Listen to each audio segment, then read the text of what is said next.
about this order that President Trump has given. We have all heard about this order that President Trump has given. What is this? Simon says? It is illegal. It is scary. unconstitutional. It is unconstitutional. And it will be overturned. It doesn't rhyme. This executive order was mean-spirited and un-American, and it will only serve to embolden and inspire those around the globe who will do us harm. Okay, so Chuck Schumer was feigning tears. I'm going to say it. No one else was. He was. That was the biggest fakeroo. Okay, that just... People don't pause when they're tearing up. They just tear up and keep talking. I'm sorry. That is just...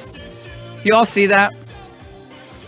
Now you have a universal constitutional right, according to Elizabeth Warren, who does a really good game of repeat. Was that like her version of the game Operator? Remember when you see what happens at the end, like one person says it, then another. So now they want us to believe that there is a universal constitutional right for anyone to enter the country, apparently at any time, unless perhaps you're on a terror watch list. So that's what the Equal Protection Clause and the First Amendment, free association, so that means, just so you all understand, anyone anywhere has a right under our Constitution, even though they're not American citizens, to be here. Wow, that's interesting. What does having a country mean? But you know what's amazing about this? I was thinking about this. Whoa, there's a Muslim. We're going to play. We got lots of lies of the day. A lot of the things that are being said, a lot of the things being said remind me of hands up, don't shoot. The things that were said around the Ferguson implosion. And then hands up, don't shoot. Just that became the calling card for the left. And so then that spread across all the other protests.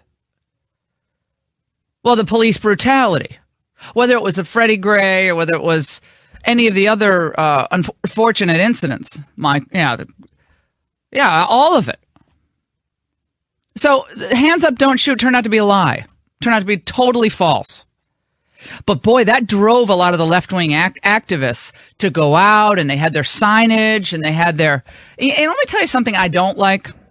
Well, that's probably a long list, but I don't like using the American flag as a. I've never liked it as headgear.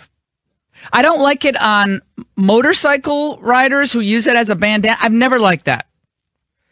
So forgive me if I'm not completely wowed by the hijab as an American flag on the posters that they think is going to work for them. I don't think most Americans like that. And it's not disrespect of Islam. It's, in my view, it's disrespect of the flag. I don't like that. I get if you want to have a couple stars, but that just looks like the whole American flag around someone's head. I don't like that. I'll never forget the night of 9/11. My radio show at that time was on from 7 until 10 at night. And my old producer, Lee Habib, and everyone's in a state of shock in Washington on September 11th. So this was the evening. We didn't know how many people were dead. All these people, thousands of people were missing. There were posters all up over New York. The still smoldering at the Pentagon. It had been a long day. So this was at about 11 o'clock at night. And we were sitting outside on P Street in Washington. And everything was everyone was numb. We were sitting outside eating. This was so late, 11. And someone was walking down the street in front of us because we were sitting outside. It was surreal because it was a beautiful night, but it was a horrific night. Someone was walking down the sidewalk, and they were dragging an American flag behind them. It might have been someone who was trying to do something positive, but it was like a reflexive thing with me. I got up off my seat and I hurtled over. Drew can believe I did this. I'll get Lee on the show and he'll confirm that I did this. There was like a railing, but separating the tables from the sidewalk. It was like I was Carl Lewis. I leaped over that railing and I grabbed that flag out of that guy's hand I pulled it out of his hand and I said, hey, we got thousands of Americans dead. We got our country under attack. Don't drag the flag on the floor, on the ground. Oh my God, he pulled that flag up real fast. Lee's like, Laura, get back here. No, it was reflexive. Given what people have sacrificed for, it's a symbol. Yes, it is a symbol. It doesn't mean it's not our actual independence, but it is symbolic. Respect for the flag. I don't like that hijab flag. And it's not because it's disrespect for, you wear it as a motorcyclist and you use it as I never like that. I don't like it on the back of your pants. I don't like that. A patch for a military person, an actual American flag patch worn respectfully over your chest. That's something different. Or in your arm. I don't like it used as something else. I'm sorry. I just had to get that. I had to get that off my chest. But so the hands up, don't shoot that set the nation on fire in all of these protests against the police. And by the way, that Black Lives Matter still use. They still use hands up, don't shoot. After the temporary ban on people who come into the country from certain nations that was laid out by Trump on Friday night, okay? The lies that kept coming all weekend long from congressmen, and they know it's not true, and that brings us to the lie of the day. Why did you lie to me? Can't be trusted, good for nothing type of brother. Everything you claim to be was a lie. We've never had a religious-based ban before, and they can't deny that this is a Muslim ban. It is a Muslim ban. This is a Muslim ban. Why did you lie to me? That was Keith Ellison, congressman from Minnesota. This is a 90-day pause. 7 countries are involved. No refugees, that's for the visas, no refugees are allowed for a period of 120 days. A whopping 109 people were detained. Most of them already processed out. This is not a Muslim ban. 87% of Muslims around the globe are not affected by this. 87%. But what does it do to their case to say it's a Muslim ban? I will say they're jeopardizing the country's security. They're jeopardizing other nations' understanding of what we're trying to do for our country. They're jeopardizing it by perpetuating a falsehood. So 87% of the 1.6 billion Muslims are not affected by this ban. And it's a temporary withholding of entrance. Do you all believe that individuals around the world have a universal right to enter our country? 855-40-LAURA. Because that's what the left is saying. Remember what Hillary said in that Goldman Sachs speech. Open borders, open markets. The belief in open borders, open markets. She didn't think that was going to be reported on. But I never forgot that. Open borders, open markets. There is a significant strain of thought within primarily the Democrat Party. And that strain of thought is that the borders need to be far more porous. Yes, far more porous than they are for the free flow of commerce and the free flow of peoples. Because those people believe that in a globalized society, the old nation state should fall away. That global structures and global governance and global understanding must supplant national sovereignty, issues of national security even. Yes, I mean that when I say that. It helps their case to resist Trump, to say this is a Muslim ban when it is not. Trump pointed out in a tweet, and he's absolutely right, I believe about 40 countries are predominantly Muslim countries are not affected by this ban. 7 are. 87%, let me repeat, of the world's Muslims are not affected by this temporary withholding of entrance into our country. The president has plenary power to control immigration in the United States of this variety if he believes it is in the national interest to do so.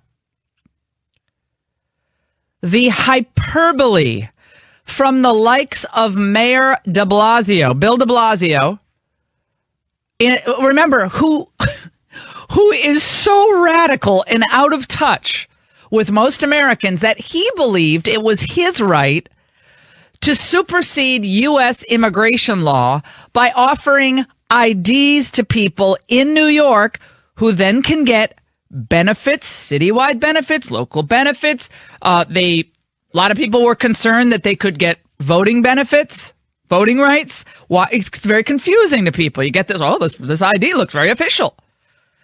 People were getting Obamacare, food stamps, all these things that they promised us they wouldn't get. De Blasio tried to make it easier with this card. To the extent that he has succeeded, he thinks that's a success. But remember, we were promised that was never going to happen with illegal immigrants. They were here just to work. They're not getting benefits. They're here just to work. Then why do they need all these IDs?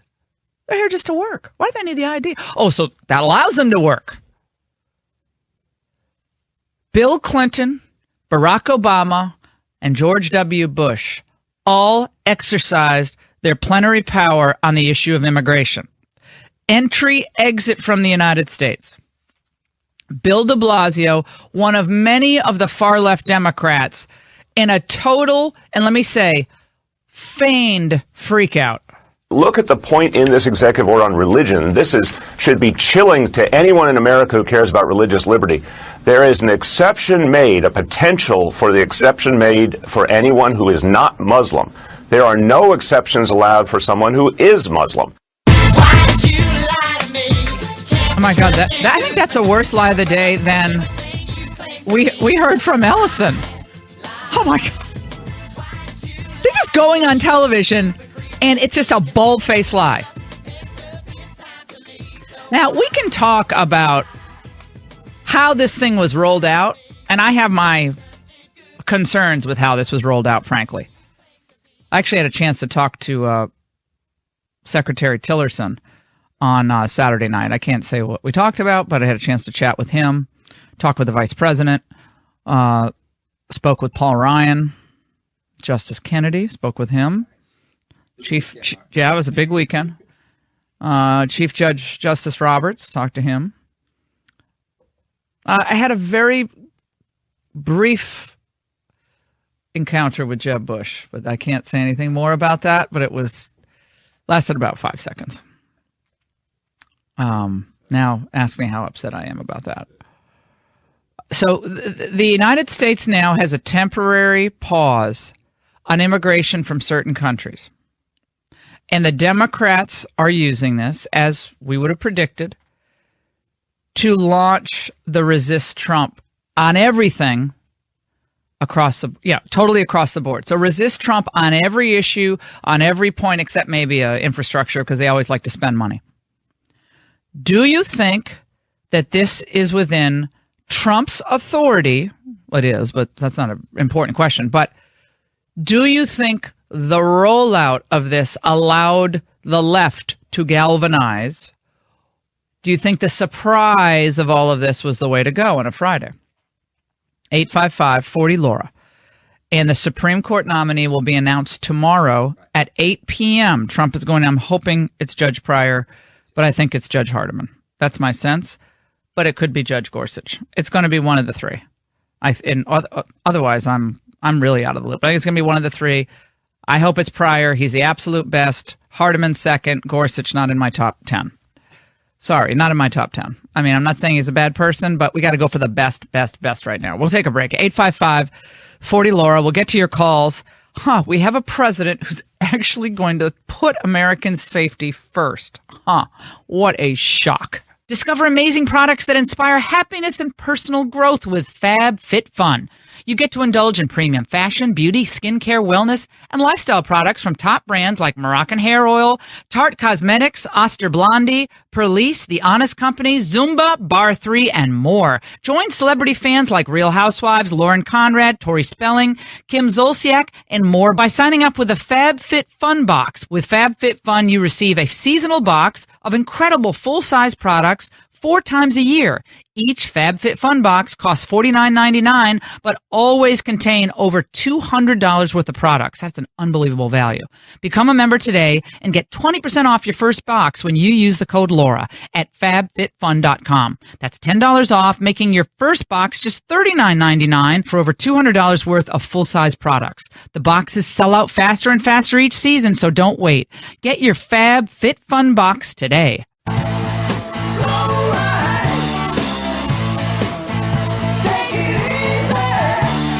This order does not impact any green card holders from these 7 countries? Well, of course it does. If you're traveling back and forth, you're going to be subjected to further screening. By having to put in an extra hurdle for a green card holder in order to get back into the country, how are you confident that doesn't violate their rights and that it doesn't end up making this order unconstitutional? First of all, the order is not affecting green card holders moving forward, okay? That's number one.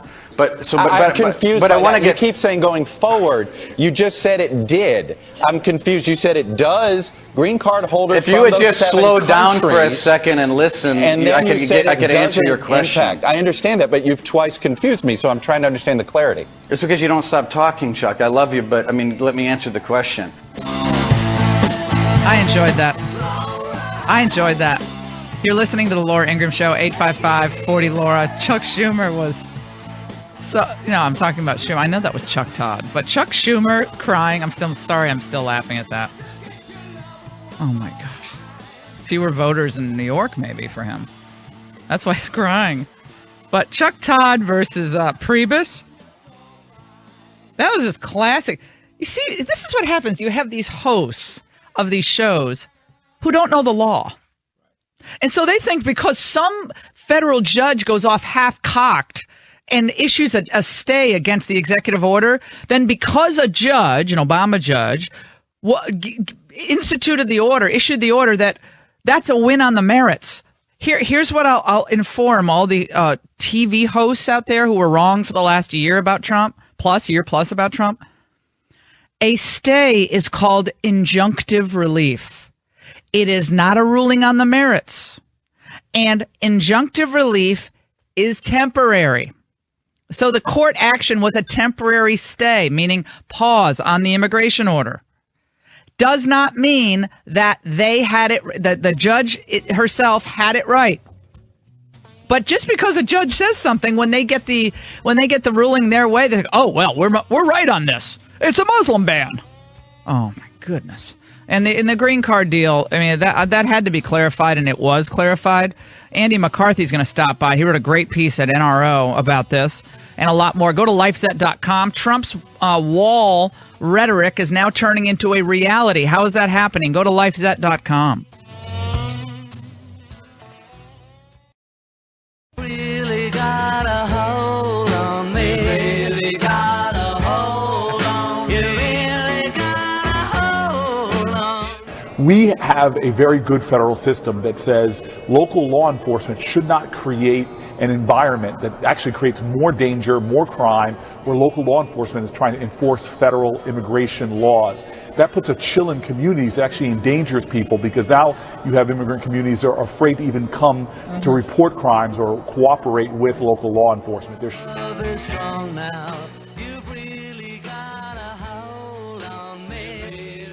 You're listening to the Laura Ingraham Show. Cory Booker, one of the many Democrats, sounding the alarm about what this executive order is not. It is not a Muslim ban. Joining us now for some perspective here, Andrew McCarthy, former Assistant U.S. Attorney for the Southern District of New York, contributing editor at National Review, and he wrote a great piece over the weekend about this for NRO. Andy, great to talk to you. How are you? I'm doing great, Laura. How are you? I'm good. Speak up, my friend, so we can hear you. I was thinking about you when I knew you were coming on because, look, maybe things might have worked out differently in that 1993 World Trade Center bombing, perhaps, if we had a little bit better control on our immigration from other countries.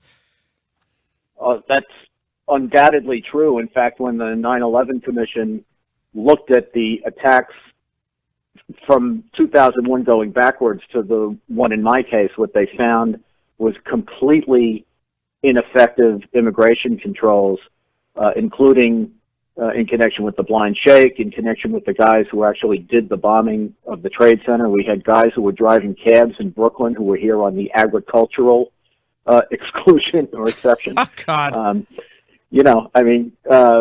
Across the board, immigration was, if not the main problem, it was close to the main problem. So the lies that have been perpetuated over the weekend in attacking this executive order come from many sources, whether it was Congressman Ellison or Chuck Schumer or Tim Kaine or Chris Murphy we'll play some of this in a bit, but of all of the most egregious things that have been said about this, what is among the worst in your mind? That the president doesn't have the authority to do this? I don't think they very effectively have attacked that, because the provision that we're talking about, Laura, is so straightforward and so sweeping. I mean, it basically says the president has the authority to keep out any alien or class of aliens if he thinks their admission would be detrimental to the United States. So it's hard for them to come around, especially since Obama used it and Carter used it. It's hard for them to come around and say that Trump didn't have the authority to do this. So I think what they've instead done is gone to the usual agitprop of, America's war against Islam, which hopefully after 25 years of trying to clarify this, fewer and fewer people are buying, which is, I think, a large part of the reason why Trump won. They know that we're not at war with all Muslims, but at the same time, they also understand that we are in a civilizational struggle and a war with jihadists and the people who back them, which are Sharia supremacists. By definition, they're Muslims. So we have to have a way to get at them and keep them out of our country without overly antagonizing our friends in the Islamic community. And it's not the easiest thing in the world to do, but we ought to be able to walk and chew gum at this point. Well, the argument that it is a, quote, Muslim ban is very emotional, and it sounds to a lot of people, again, who aren't really all that familiar with either the Constitution or precedent on this, is that, wow, gosh, can America really do that? And the fact of the matter is, the only time that immigration, country of origin or immigration of that sort is mentioned by the Constitution is where, Andrew? Where?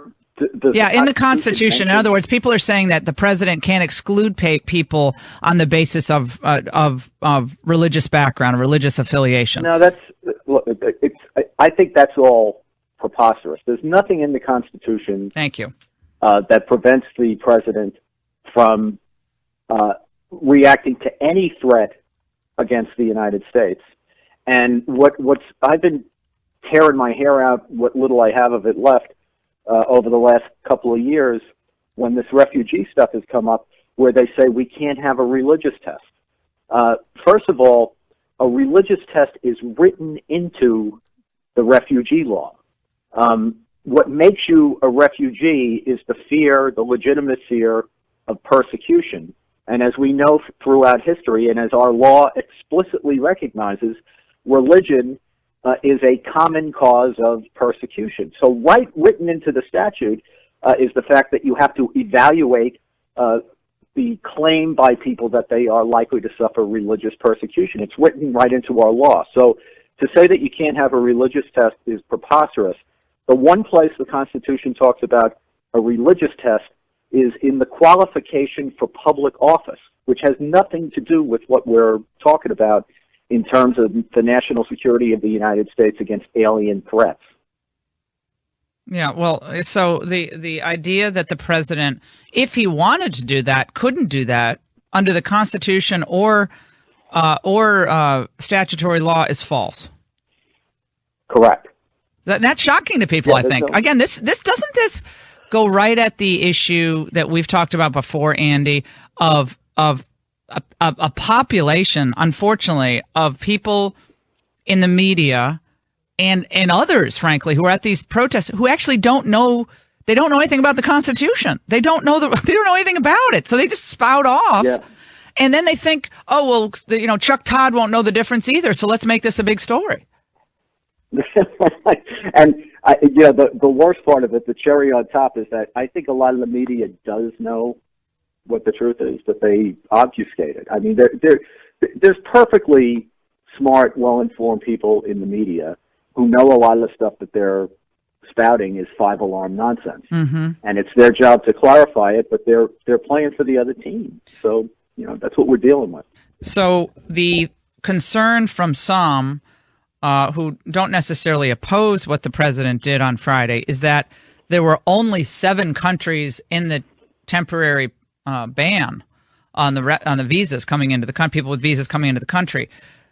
What about that? Why was it that Saudi Arabia wasn't on the list, or Pakistan, or Afghanistan? Well, let me tell you what I think they're doing and why. I think, first of all, this policy that was put in place in the executive order is a way station to what's supposed to be a more refined policy coming, 4 or 5 months down the road. So this is a temporary stop, but it's supposed to be a temporary measure that heightens our security. I think the Trump people are sensitive to the fact that the president is doing a lot of executive orders, and that Obama, for 8 years, used executive orders unlawfully to usurp the power of Congress and to do all kinds of things that you're not supposed to do with executive orders. So what Trump has been doing is, I think, rooting his executive orders in provisions of statutory law so that no one can say he's usurping Congress's power, he's acting lawfully. And the law in this instance that was relevant that he relied on is this law that identified 7 Muslim-majority countries as to which or where we simply can't vet. I mean, you can't call up Sudan and say to them, we have this guy who wants to come into the United States. What's his background? That capacity doesn't exist in these 7 countries. So I don't think this is where the policy ultimately ends up, but I think it was important to them to start with something that was rooted in Congress's own law. And in fact, this is 7 countries that were identified by Obama, and this is a statute that was signed in 2015. Andy McCarthy with us here on the Laura Ingraham Show. What is your sense on the federal court stay on this order? Obviously, the appellate court will have a quick review of it. The briefing, I believe, has already been done. Where does this go? Yeah, I don't think it's going to be very consequential, Laura, because the controversy we're dealing with in terms of people who are actually affected by it, there may have been 350,000 people traveling over the weekend. There's only about 375 people who even come within the ambit of this. And the subset of that number of people who are actually in some way done harm is probably closer to, about 150. Mm-hmm. So that is being worked out, I think, and probably will be worked out among the immigration authorities and the people, and that's going to be whittled down over the next few days. So I think there'll be fewer and fewer people who actually have cognizable claims. And it's important for people to understand that what the court is reviewing here, for the most part, I mean, the ACLU is going to ask them for the moon, but really what the courts are looking at is whether the people who were harmed by this over the weekend because they didn't have enough notice that it was going to happen have been done some kind of a legally cognizable harm. In terms of Trump's authority to do this, I think the courts won't review it because really, Congress has given them the authority. And as you know, probably better than I do, there's a lot of law we've gotten from the Supreme Court and other federal courts over the years that teaches that border control and the security of the United States against foreign threats is really a matter for the political branches And by and large, the courts are supposed to stay out of it, not least because they're, the question whether they really have jurisdiction over places where the threat is coming from is dubious at best. Well, Tim Kaine was on with Chuck Todd over the weekend, and of the many things that he said that were outrageous or just downright false or defamatory, I'll have you react to one of them. It's a religious test, as you pointed out. It imposes a different burden on Muslims than others.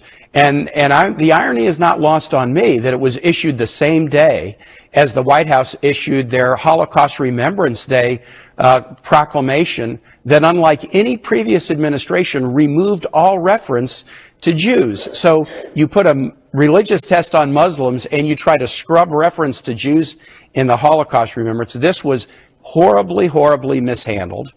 So now the Trump administration is both anti-Semitic and anti-Muslim, Andy. That's what Tim Kaine was getting at there. Yeah, well, that's why the Democrats are now a coastal elite party that, every time someone like Tim Kaine speaks, they marginalize themselves and declown themselves even more.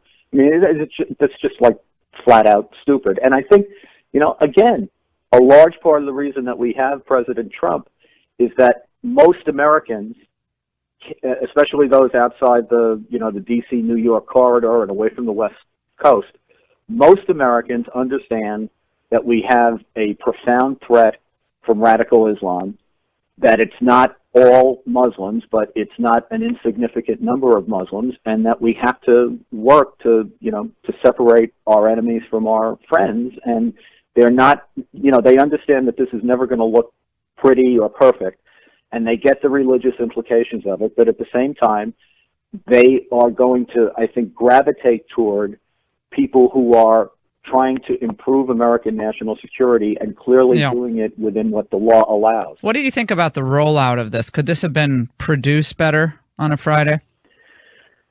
Yeah, I think it could have. On the other hand, even though I've said there are implementation problems, from Trump's perspective, I think he's probably thinking, it's better to ask for forgiveness than permission.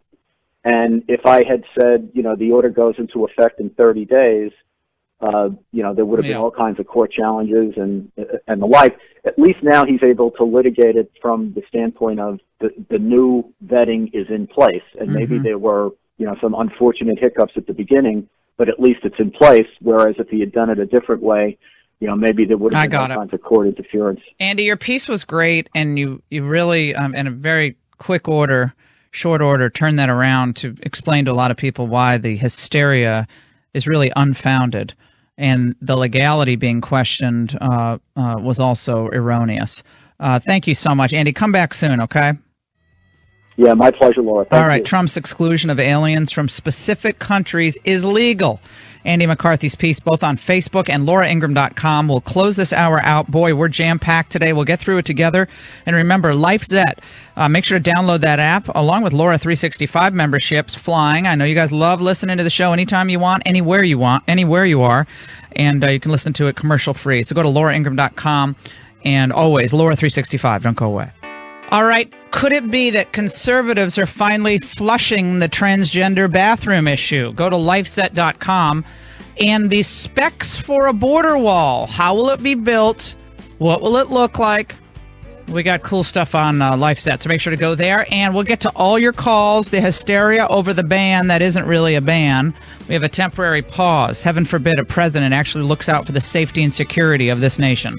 You've twice confused me, so I'm trying to understand the clarity. It's because you don't stop talking, Chuck. I love you, but, let me answer the question.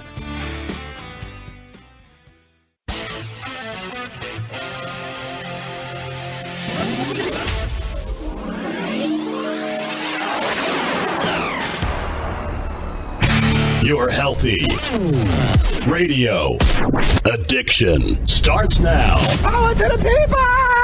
The Laura Ingraham Show.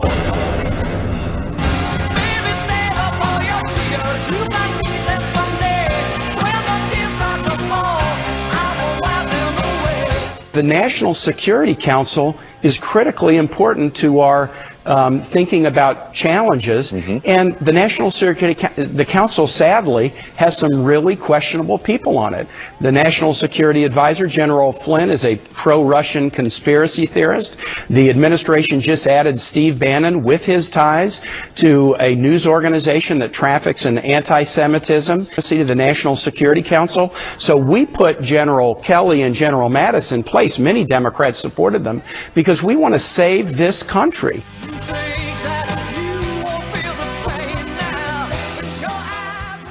Senator Tim Kaine was on Meet the Press, and that was about the least objectionable thing that he said. That actually was, for him, that counts as reasonable, okay? Tim Kaine, the senator from Virginia, goes on Meet the Press, and I guess what he wants to try to do here is reconstitute himself as an effective Democrat attack dog, I guess. Trying to figure it out. Because what he tried to do in that interview with Chuck Todd is he tried to actually conflate the Holocaust Remembrance Proclamation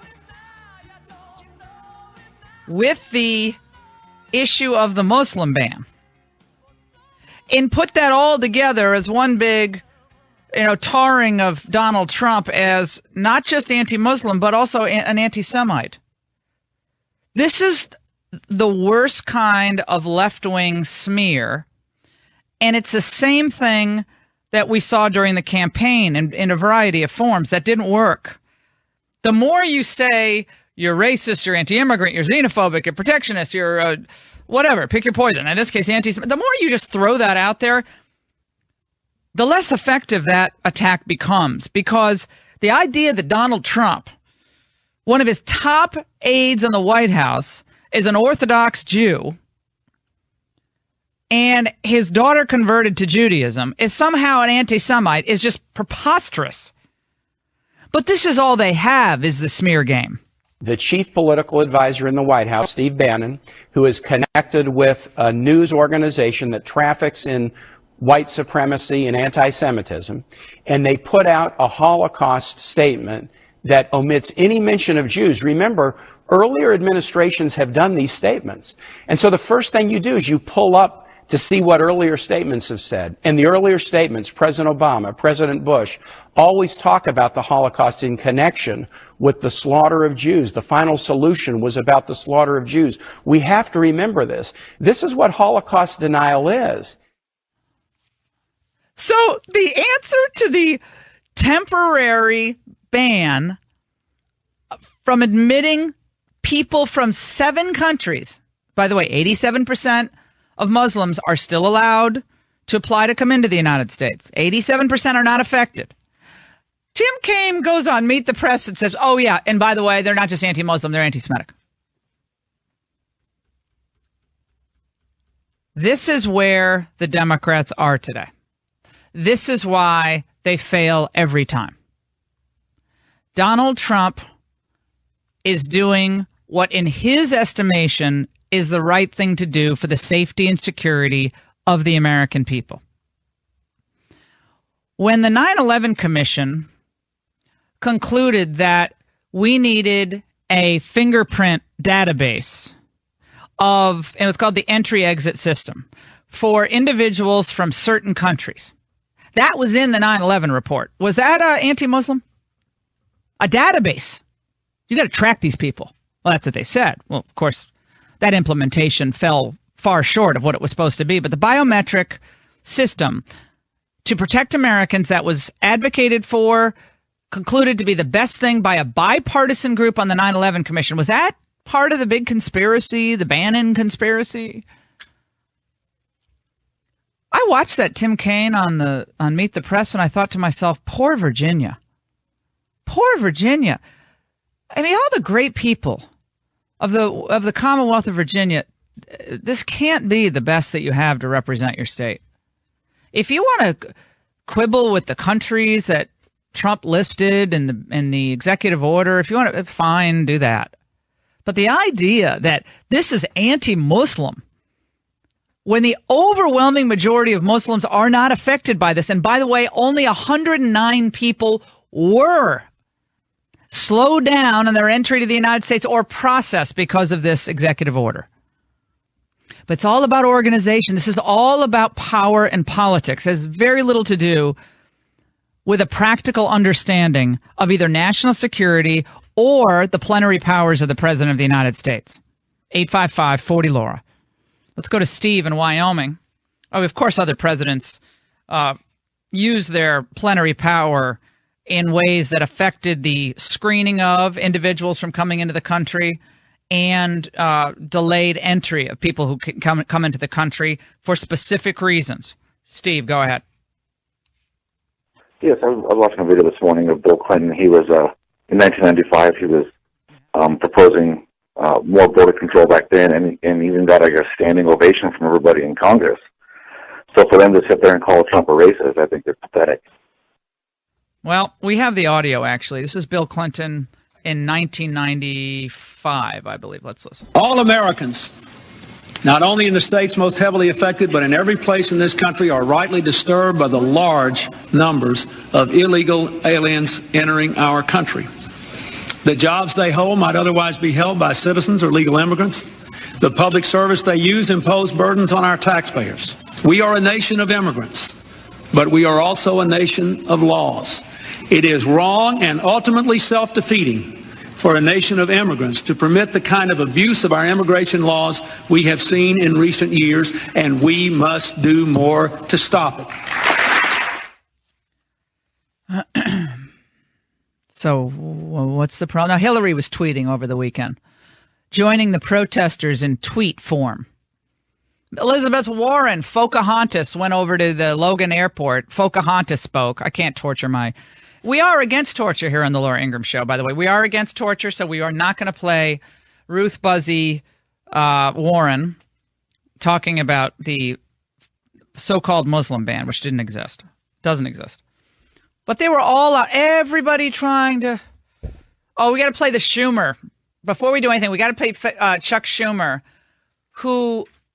Well, he wanted you to think he was crying over this executive order. This executive order was mean-spirited and un-American. It was implemented in a way that created chaos and confusion across the country, and it will only serve to embolden and inspire those around the globe who will do us harm. Now, if you're crying, if you're choking up, how many of you do this? See, well, you have to go back to acting lessons. You want to learn how to act? You have to learn how to really be believable. He needs to take a little more seriously this idea of acting and the outrage, acting. You don't do that. But it made all the newscasts, didn't it? Chuck Schumer made all the newscasts. Well, great minds think alike. I noticed Chuck Schumer yesterday with fake tears. I'm going to ask him who is his acting coach, because I know him very well. I haven't even heard this. I don't see him as a crier. If he is, he's a different man. There's about a 5% chance that it was real, but I think they were fake tears. Oh, my gosh. Okay, that cracks me up. I did not even know he said that. We just played that soundbite, and God's honest truth, I did not know he said that. That is hilarious. Let's go to Nick in L.A., Los Angeles. Oh, the protests in L.A. at LAX. Because, Nick, it really makes sense. If you want to make your voice heard, it makes sense to inconvenience Americans who are trying to travel. That's really nice. Go ahead, Nick. Yeah, the protesters, I never believe those protesters even ever care about America. But on the banning thing, I just want to keep repeating, because they keep repeating this lie that he's a racist. And these liberals can never give an example of his racism. The only thing I ever get from them is the Breitbart article calling Bill Kristol a renegade Jew. This is their anti-Semitism. Written by a Jew defending Israel against Iran getting nuked. That was what the whole article is about. This is the only thing they have on Breitbart, yet they keep repeating Breitbart, alt-right, racist, and I can't stand it. Well, it's what they do. That's what Alinsky told them to do. Isolate, demonize, repeat. Isolate, demonize, repeat, and distract. You demonize an individual, you isolate an individual or a movement or a person, or in this case a website, and then just keep repeating it. And there are a lot of cerebrally challenged individuals out there who just sit there and nod and go, oh, yeah, man, that's awful. Oh, it's horrible. They carry around their insipid signs. By the way, there's a big photo on the above the fold at the Wall Street Journal. Huge photo of you know what I noticed about this in the signage? We got to get a copy of this photo if we can. And then it's really interesting how all the signage, the script is all in the same print. It says handwritten signs. It's all the same. They're like, this is all organic because some fool sent out a tweet saying, show up, man, at JFK Airport, and we're all going to. Well, those signs are all handed out. This is AstroTurf deal. This is AstroTurf protest. Look at this, Drew. Look, I want Drew to look at this because otherwise people think I'm crazy, okay? Look at this. Look at this sign. Refugees welcome. Resist Trump. Now, what do all these signs have in common? These are handwritten signs with big Sharpie magic markers. It's all the same script. There's one American flag and about 500 people. Yeah, you're absolutely right. There's all no those are done that. by one person. Someone was really busy on Friday night. That's right, because this is awful. By the way, Rex Tillerson was in a great mood. For all people saying, oh, the State Department's really upset, he was in a great mood on Saturday night. He was laughing. He was having a great time. He didn't want the old people in there anyway. He wants to change it all up. And by the way, That's the I whole did point. see Chuck Schumer Saturday night. I didn't talk to him, but he was sitting about 15 yards from me. And no tears. He was laughing. A lot of jokes being told. It's alfalfa dinner. It's off the record, so I can't tell you the jokes. Some of them were hilarious. Ivanka and Jared were there. But I didn't see tears. No tears. But, no, you have to just pull that. Of the fake crying, that's like Joe Biden when he turns around. Right. Remember from when he got the Presidential Medal of Freedom? And that I have never seen a man whip a handkerchief out of a pocket faster than he did. That thing was so planned. That was like quick draw McGraw. Like, he got the old pistols and the old K. Corral already. Quick draws, like Clint Eastwood. Yeah, he whipped that hanky out and turned around. You know why? Because if people actually looked at him, they'd know it's fake. Yeah, you're right. And they acted like he didn't know it was coming. Please. You know what I mean? It was so staged. This is bad acting. It is. Forget bad constitutional law. This is just bad acting. 855-40-LAURA. But this is part of the deal. This is all emotional. Has nothing to do with substance. Has nothing to do with security. This is emotional manipulation of the American public. 855-40-LAURA. We're going to take a break, get to all your calls. The fake tears, the crocodile tears. When we come back, Jonathan Turley, he chimes in. He's no conservative, but he chimes in on the legality of this executive order. All coming up. People talking without speaking. People hearing without listening. An attack on anyone. An attack on anyone. For their religious beliefs. For their religious beliefs. Is an attack on the very foundation of democracy. I gotta say one thing. It's all your fault.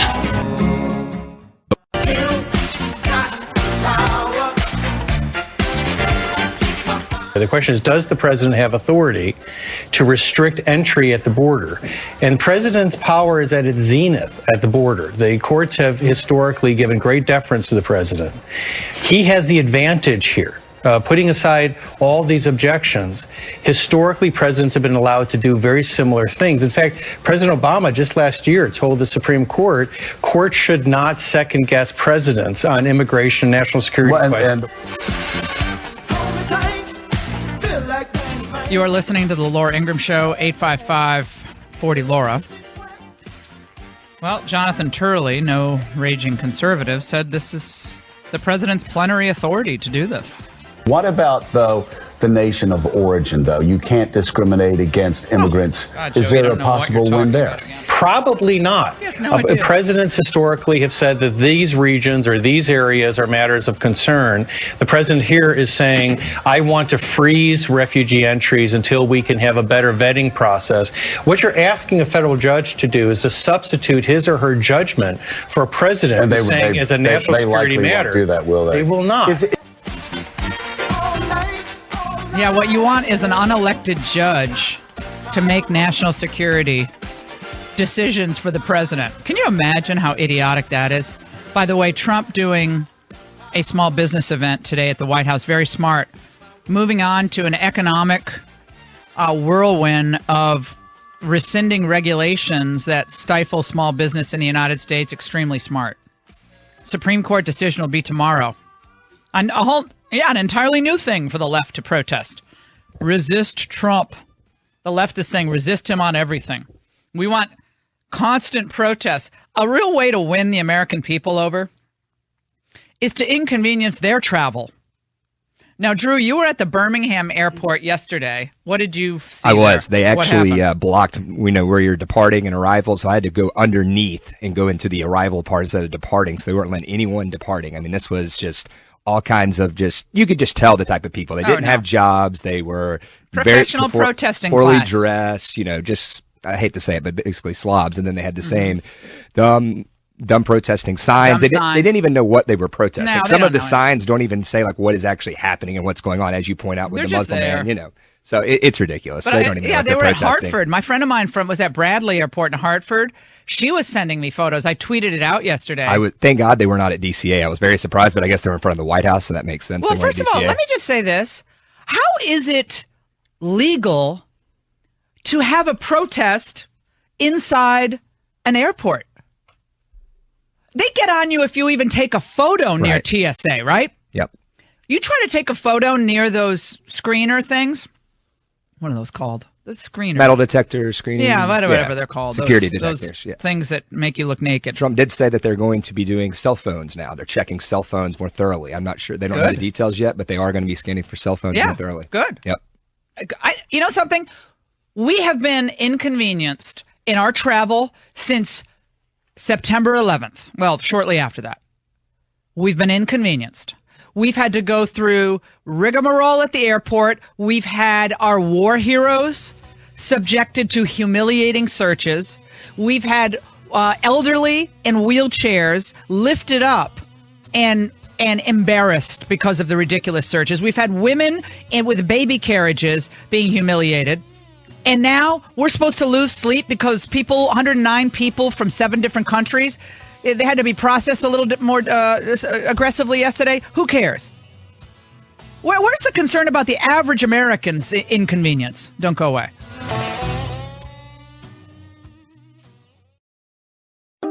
The Forbes interview from Podcast One just launched with the king of podcasting, Adam Carolla. On February 1st, we're dropping a new show. It's called Forbes Under 30, where we talk to young entrepreneurs, hosted by me, Steve Goldblum. It's interesting because when you're a creator, that never leaves you. You always have this urge to want to create. Like, it's just who you are. You like the girl from Wreck-It Ralph. She knew she was a driver the whole time. That's Martellus Bennett, one of our first guests. Who knew this NFL star was also an artist? He's that and much more. Subscribe to Under 30 on iTunes now, and be sure to give us a rating and a review.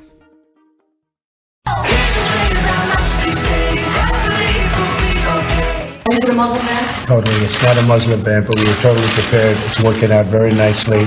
You see it at the airports. You see it all over. It's working out very nicely. And we're going to have a very, very strict ban, and we're going to have extreme vetting, which we should have had in this country for many years.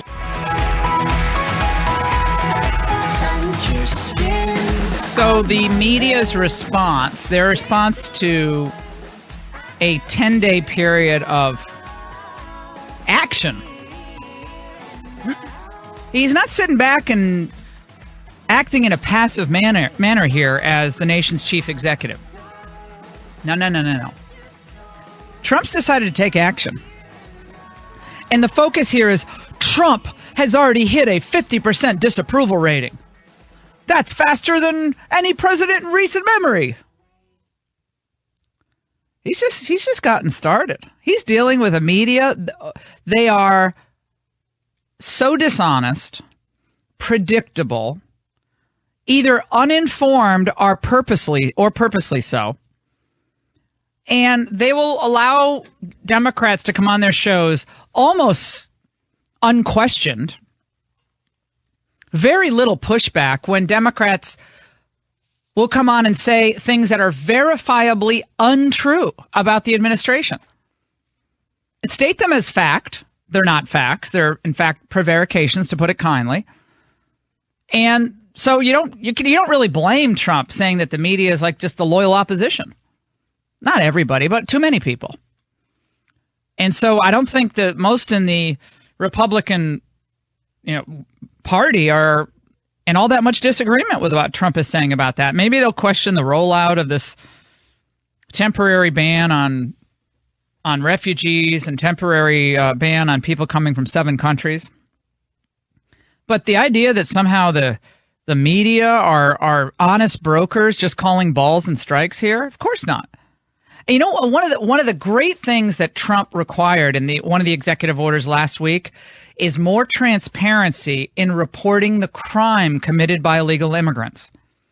You've heard me complain about this for so many years because we're actually trying to report on this, bring it to you. I'm learning from so many of you out there across the country. You hear us in all 50 states about the crime committed in your communities by individuals who you have a pretty healthy suspicion are in the country illegally. Yet you can't get your reporters, your local media to report on it, or sometimes even the police, let alone collaborate with federal authorities to get these people out of the country. Do their time here if necessary, then get them out of the country. You feel like, wait a second, aren't they supposed to be on our side? Yet they're hiding this information. I'm telling you, it is most egregious in places like California, in Oregon, in Washington State, in New York. Remember, in Sweden, you can't identify the immigration status. Swedish law says you cannot identify the immigration status or ethnicity of anyone accused of committing a crime. That's the law in Sweden. They're going to change that, I'm sure. But right now, you can't. It's against the law. Joining us now, I'm delighted he's with us. Congressman Andy Biggs represents Arizona's 5th Congressional District. And we're going to talk to him about what happened over the weekend, the hysteria on the left over this ban. Corker, McCain, and Graham are very upset. Those guys want us to fight all these wars overseas, yet we're supposed to let anyone in to this country that wants to come in. Okay, well, that's an interesting way of looking at it. That's why none of them are president. Joining us now, Congressman Biggs. Congressman, great to talk to you. How are you, my friend? Great. How are you doing today? I'm fantastic. So you guys have been at the forefront of this immigration fight, going back to the push for the, SB, what was it called? SB 1070. 1070. I can't believe I didn't remember. 1070, and then the Supreme Court went all the way up to the Supreme Court. Also, of course, Sheriff Arpaio, the left put in a huge amount of money to defeat him in recent election. He was defeated. But you guys bear the brunt of a lot of the illegal immigration, and the public is there's some split in the public in Arizona about it, but it seems to me that the focus on decreasing crime and the security risk in your state has in general won out. Yeah, we've had in the last couple of years 10,000 criminal illegal aliens, and then another within that group about 4,500 to 5,000 violent criminal illegal aliens let back out in the streets of Maricopa County because of the catch and release policy of Barack Obama's administration. So we've really got to put an end to that. That's for sure. Well, the president demanded in this executive action last week that cities and states compile immigration status numbers, providing them to the federal government of their prisons, which was overlooked as well. So it's very difficult to get those numbers. In California, there was a study that came out some years back, and I believe the number was over 20% of the California prison population was an illegal immigrant population, which doesn't surprise me at all, given the huge spike in the number of gang members, illegal immigrant gang members in California. Well, Arizona has been ahead of that curve. We've been doing that for years, but we know one thing: about 15% of our prison population are illegal aliens in the country, and of that, they're overrepresented in the violent crimes such as rape, homicide, aggravated assault. That's where they're overrepresented in our prison population in Arizona. So Arizona's been on it because we've been dealing with this thing for multiple generations. But that's why we've been there. But I think it's a great order, and the American people need to know what's taking place at the border. Now, the story from Arizona from a few years back of that 21-year-old convenience store worker, Grant Ronenbeck, who was, by all accounts, an amazing young man. He was shot in the face by an illegal alien who was upset. I guess he had to pay for his cigarettes. And that story, again, like so many of the stories that we've brought to our listeners over the years, that doesn't really get mentioned by many politicians. And this guy, Apolinar Altamirano, had been in the country illegally since he was a mere dreamer at age 14. Yeah, and he had been convicted of several crimes, and he should have been deported again, but he was released. He had been convicted. He was released, and so that's why I've introduced the Grant's Law bill, is because the federal government has an obligation for our safety. And here's, in this instance, and in this particular type of instance, they're not taking them. They'll put a hold on these folks. They come out of court, they come out of prison, and they get a notice saying, hey, show back up here in 6 months, and then we're going to have a deportation hearing. That's unrealistic, because now they have 6 months. They're never coming back anyway for that hearing, and they're released back into our streets, and we know that they're violent criminals. They have a conviction. So the federal government has just been absolutely asleep at the wheel, allowing Americans to be put in harm's way. Well, it's purposeful. And, this is purposeful. I'm sorry, but this is purposeful, because they made a calculation that it was going to be better for them, constituent-wise. I mean, it would be better for the Democrat Party to keep bringing these people into the country, allowing them to come in, and frankly, not doing anything that is going to further publicize the crime committed by illegal immigrants. There's a reason why Obama never really focused on this. He would say stuff like, well, we got to get rid of the bad guys, sure, but all these other kids are here, and they're here, and they're American and everything except a piece of paper, he would say. Everything except a piece of paper. And meanwhile, Grant Ronenbeck is dead. His father appeared, I know, in the Oval Office last week when Trump signed that executive order. And we had not had a president previously, Congressman Biggs, who spoke to the victims of crime and spoke for them. The people who have no voices any longer spoke for them and their families until Trump came along. Had no one speaking for them.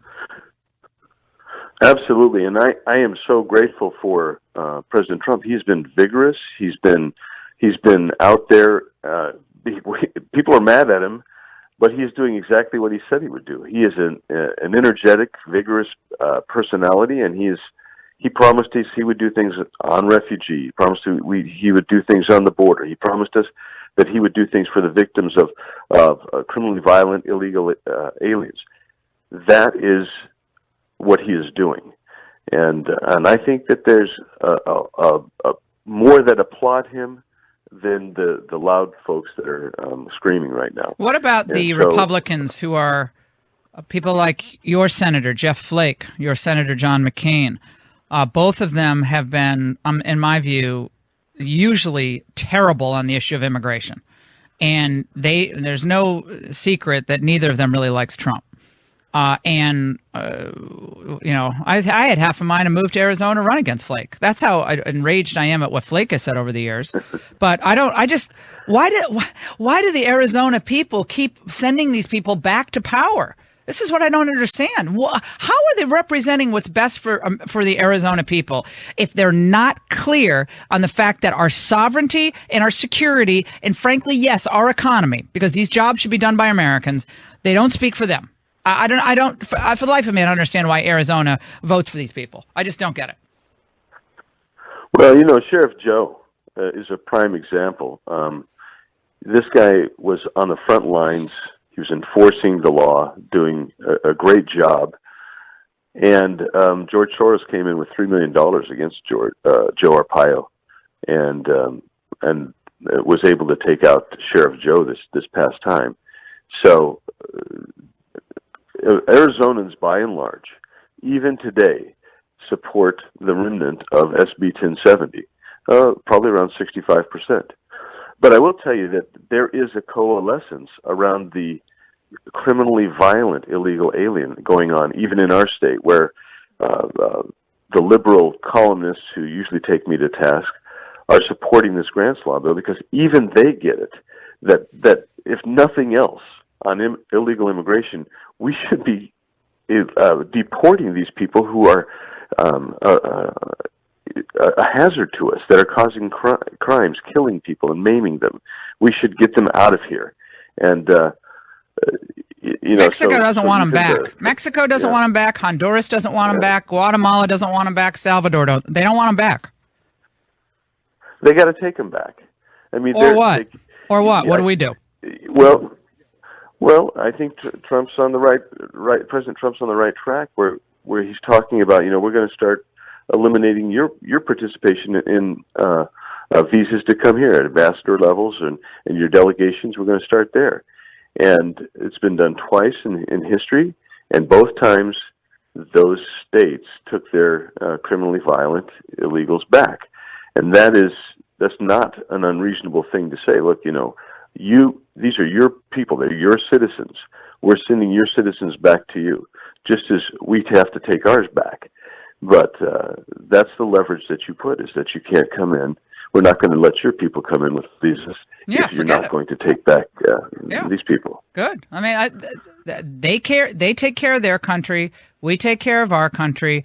And they have to make their own decisions. We have to make our own decisions. If you had to rate the level of panic, 1 being the least panicked, 10 being the most panicked of Democrats right now, how would you rate it? They're about a 15, I think, on the scale. They're really panicked. Here's a guy coming in, and he's actually living up and trying to keep every promise that he made. And the majority of Americans support that. The coastal cities and coastal places are the only places in the country that really don't fall in line with this. I think Chicago being an anomaly besides. But otherwise, Americans support what Donald Trump is doing. And I think that they just are apoplectic. I think the media is apoplectic and are confused and in consternation about the whole thing. So, well, Congressman, we're delighted you're doing what you're doing. Yeah, we're delighted you're doing what you're doing. Grant Ronebeck, his life snuffed out by an illegal immigrant who never should have been in this country. And the blood of these victims is on the hands of every politician who looked the other way when the cries of these family members were unheeded. And I applaud you for everything that you're doing. Thank you so much. Congressman Andy Biggs doing what he should be doing for the people of his state. God bless you. We'll take a break. Don't go away. All the small things, true care, truth brings. These folks are small business owners, and they're great people. They've been representative of the community, the small business community. If you have a regulation you want, they have to knock out too. But it goes far beyond that. We're cutting regulations massively for small business and for large business, but they're different. But for small business. Trump using words like massively and extreme betting, massive cutting. The best was last week when he said, well, I think we could actually cut them more than 75%. Most people hear 75%, they're like, oh!